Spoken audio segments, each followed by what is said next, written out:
Hi, so we're downstairs in the basement right now, and we're joining Matt, who you've met before, and he is in the process of taking out the front plate so he can get access to the heat exchangers. Now, these type of furnaces, it's a Bryant, has two.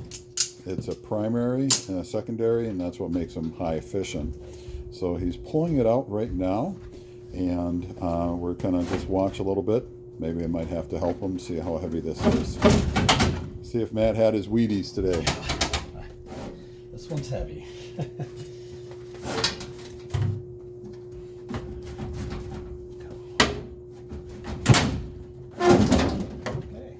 here it comes. Set it right there. Okay.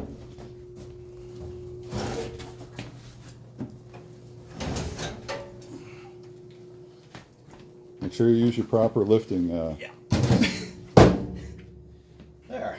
Okay. So when we were having an issue, this one is okay because that's the primary one, right? Is that correct, Matt?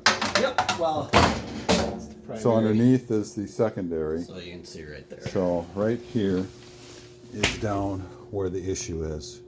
And what was happening was this one leaking This one water? was actually leaking water out. Okay, so one of the ways that you can tell that you're having an issue with your secondary is that it was leaking water, and these are condensing furnaces, and that's why you usually have a hose attached to it, just like your AC. So this one, as you can see, was having some issues right there. So a homeowner called us saying he has water on the floor, and what this was doing, it was leaking outside of the area that normally the water collects and was going onto the floor. So at this point, there wasn't a carbon monoxide issue going on or anything like that, but it is on its way out. One of the other ways that you can tell you have a bad heat exchanger is the smell that comes off of it. Matt, what would you describe that smell as? The best thing I think it smells like is like a old carbureted car that's out of tune. Like everybody's driven behind that old car on the freeway, and it just almost smells very rich, very like kind of sweet smelling. That's exactly, if you have that sweet smell coming out of your exhaust pipe outside, your furnace is closer to the end than the beginning, and it's be a good idea to call and have it checked out, because if you're getting that sweet smell out of your exhaust pipe, the heat exchanger is close to failing. Okay. Another issue that I believe they were having was they were getting clogged with stuff, correct?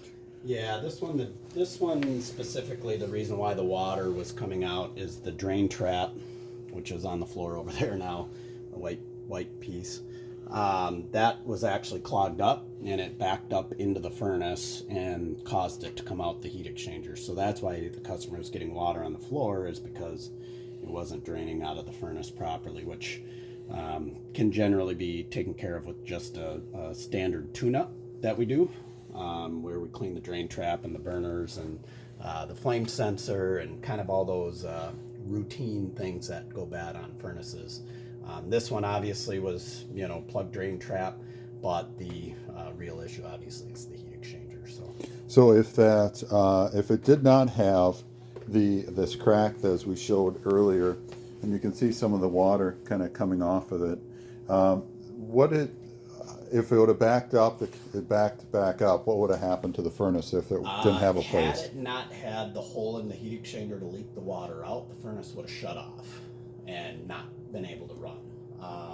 So this customer wasn't without heat, but it was because it was leaking out of the heat exchanger before it would shut the furnace off. If a drain trap cannot drain properly, it backs up into the furnace, and then it shuts the furnace off, and you won't have any heat. Okay, and we get those calls too, and we just have to clean out. Is that sort of like the pressure switch? Yep. So it backs up over the pressure switch tube and shuts your furnace off. I call it a maintenance-related breakdown.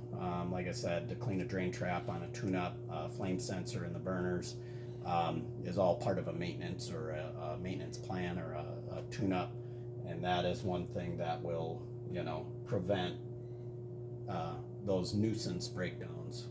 Okay. One of the other things I just wanted to show you, because I kind of talked to you about that outside, is to show the inside of your furnace. Now you can see where the water was leaking some little rust areas there. But basically, that's the inside of your furnace. It's just essentially a box.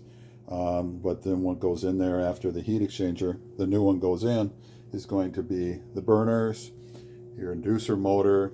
Of course, you have your blower motor underneath, and that's still in there on the bottom area.